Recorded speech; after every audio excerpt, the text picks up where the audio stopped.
વહાલા વૈષ્ણવજનો, શ્રી ગુસાઈજીનો સેવક એક શેઠ દક્ષિણનો રહેવાસી, જેના દીકરાએ માનસી સેવા કરી, તેની વાર્તાનો ભાવ સાંભળીએ. તે પહેલાં જો આપણે પૃષ્ટિ ભક્તિ ચેનલને સબસ્ક્રાઈબ ન કરી હોય તો જરૂર કરજો તથા અન્ય વૈષ્ણવ મિત્રોને શેર કરજો અને લાઈક કરજો. આ શેઠનો દીકરો રાજસ ભક્ત છે.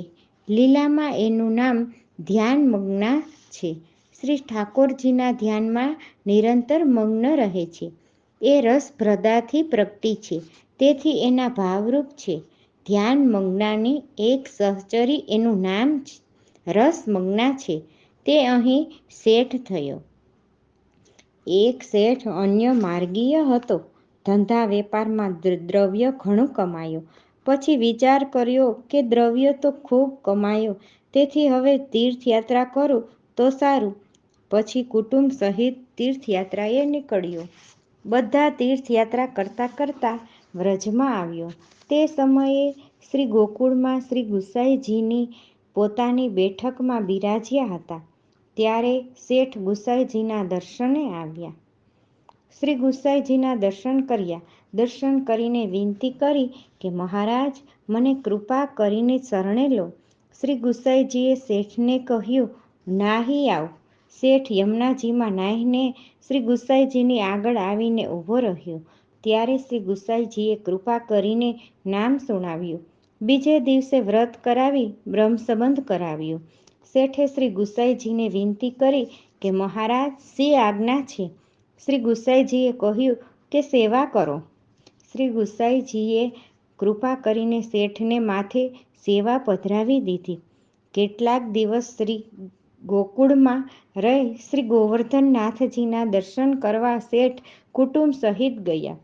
શ્રી ગોવર્ધનનાથજીના દર્શન કરીને જાત જાતના મનોરથ કર્યા.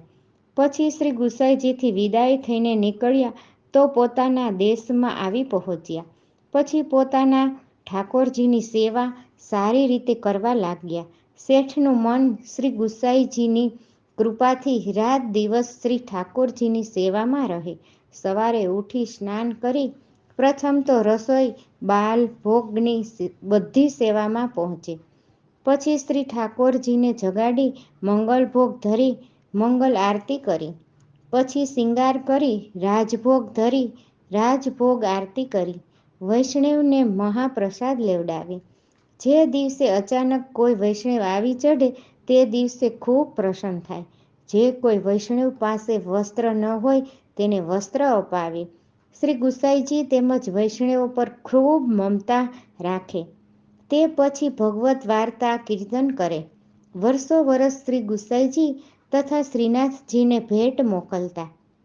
લૌકિક વ્યવહાર તો બધો ભૂલી ગયા. એક સેવામાં મન ન રહે. આમ કરતાં કરતાં દ્રવ્ય તો થોડુંક રહ્યું. ત્યારે શેઠે વિચાર્યું કે હવે શું કરું? દ્રવ્ય તો ઘટવા લાગ્યું અને સેવાનો તો આ પ્રકાર વૈભવ છે. વળી હવે વૈભવ ઘટાડી દઈએ તે ઠીક નહીં. ઉધમ કરવા જાવ તો સેવા છૂટી જાય. તેથી આ સ્થિતિમાં શ્રી ઠાકોરજીના ચરણવિંદ મળે તો ઠીક. પછી થોડાક દિવસમાં શરીર અશક્ત બન્યું.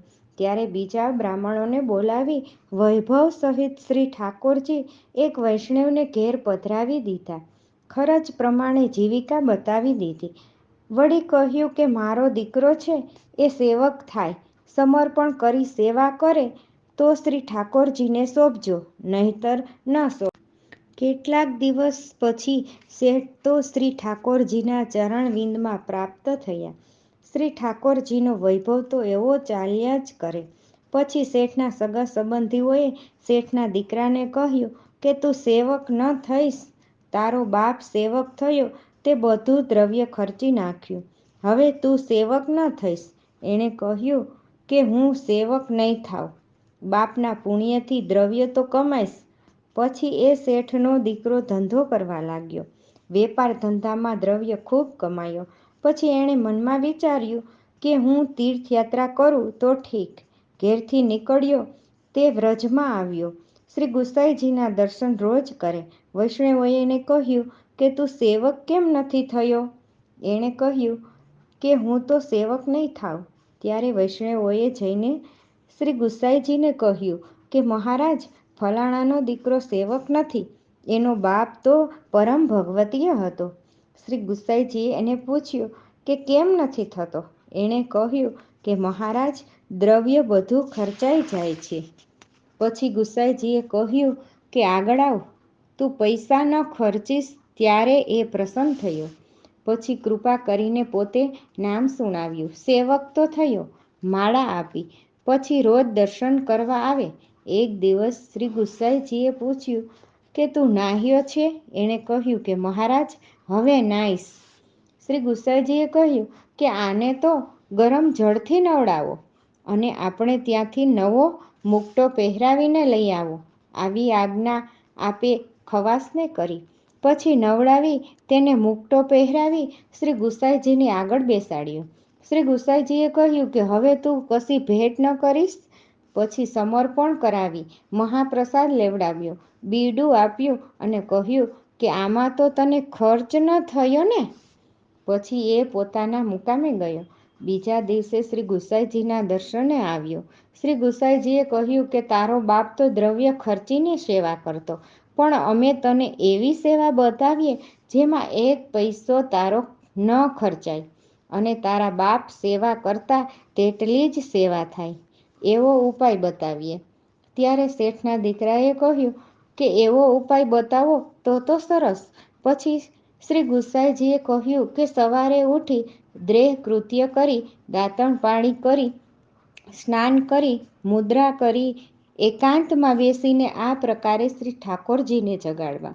પછી મંગળ ભોગ ધરવો, મંગળા આરતી કરવી, પછી શૃંગાર કરવા, સખડી, અનસખડી, ખીર ઉત્સવ હોય તો ઉત્સવનો પ્રકાર બધો કહ્યો.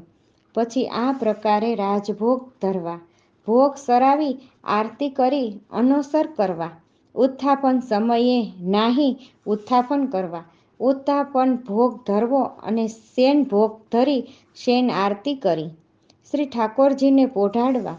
આમ શ્રી ગુસાઈજીએ માનસી સેવા બધી મોએ કરાવી દીધી. પછી કહ્યું કે આમાં તો તને ખર્ચ નહીં થાય ને? શેઠના દીકરાએ કહ્યું કે મહારાજ, એવું તો કરીશ. શ્રી ગુસાઈજીએ કહ્યું કે ધીરે ધીરે કરશે તો પ્રહર લાગશે અને જલ્દી કરશે તો 4 ઘડીમાં થઈ જશે. પછી એ શેઠનો દીકરો માનસી સેવા કરવા લાગ્યો. એનું મન એમાં લાગ્યું કે દેહ ભાન ભૂલી જતો. માનસીમાં જ પ્રભુ એને અનુભવ કરાવવા લાગ્યા. પછી સાક્ષાત દર્શન આપવા લાગ્યા. વૈષ્ણવો, અહીં એ દેખાડ્યું કે આ પ્રકારે માનસી સેવામાં શ્રી ઠાકોરજીએ દર્શન આપ્યા. તો જો કોઈ પ્રીતિપૂર્વક સાક્ષાત સેવા કરે તો શું ન. પછી એ શ્રી ગુસાઈજીના દર્શને આવ્યો. વિનંતી કરી કે મહારાજ, એક આપની કૃપાથી શ્રી ઠાકોરજી સાક્ષાત દર્શન આપે છે, તેથી હવે તો એવી કૃપા કરો કે હું સાક્ષાત સેવા કરું. પછી શ્રી ગુસાઈજીએ શેઠના દીકરાને કહ્યું કે તું રાજભોગ સુધીની સેવા કરજે, પછી ધંધો કરજે. અવકાશ હોય તો ઉત્થાપનમાં નાહવું, અવકાશ ન હોય તો ઘરમાં સ્ત્રીજન હોય તે કરે. તારે ધંધો કર્યા કરવો, જેથી દ્રવ્ય ઘટે નહીં. વળી જેટલું ખર્ચશે એટલું કમાશે, એવો આશીર્વાદ આપ્યો. પછી શેઠના દીકરાએ વ્રજ યાત્રા કરી, શ્રી ગોવર્ધનનાથજીના દર્શન કર્યા, જાત જાતના મનોરથ કર્યા. શ્રી ગુસાઈજીને થોડી ઘણી ભેટ ધરી વિદાય થઈ. પોતાની સેવક કરાવી પોતાને દેશ આવ્યો.